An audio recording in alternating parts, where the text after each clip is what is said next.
Hello नमस्कार दोस्तों, स्वागत करता हूं आप सभी के अपने न्यूज़ चैनल मीडिया जंक्शन में। यहाँ दोस्तों वीडियो शुरू करने से पहले आप सबसे एक छोटा सा रिक्वेस्ट करना चाहते हैं कि अगर आप लोग इस चैनल पर नए हैं तो चैनल को कर दीजिए सब्सक्राइब, ताकि इसी प्रकार की लेटेस्ट खबरों से आप लोग अपडेट रह पाए दोस्तों।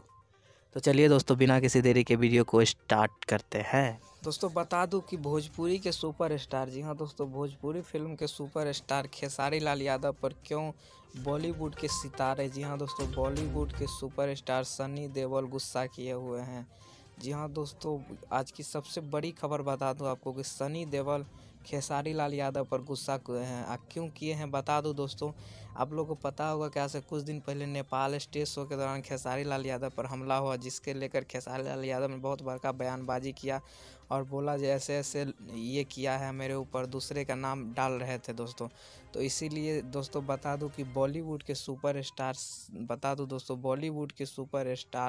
खेसारी लाल यादव पर बहुत बड़ा गुस्सा हुए हैं दोस्तों। तो आज के वीडियो में यही बताने वाले थे दोस्तों। तो कैसा लगा वीडियो हमें कमेंट करके ज़रूर बताएं।